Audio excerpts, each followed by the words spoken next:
Hello friends, మా బావకు చూడు పతలాడు దోశ పోసా. ఇదిగో చూడండి,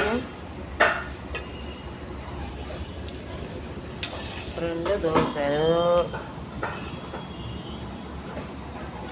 ఒక్కొక్కటి 20 రూపాయలు. మా బావకి దోశ ఇదిగో 2 పోసిన 40 రూపాయలు ఇవ్వాలి. ఇప్పుడు ఒక్కొక్కటి 20 రూపాయలు, 2 40 రూపాయలు వేసుకొస్తా. పట్టుకో, కప్పులో చేస్తా.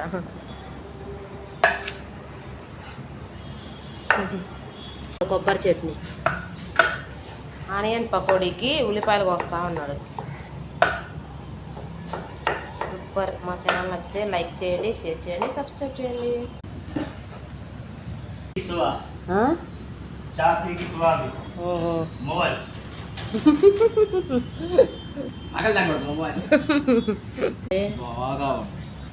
సూపర్గా ఉందా?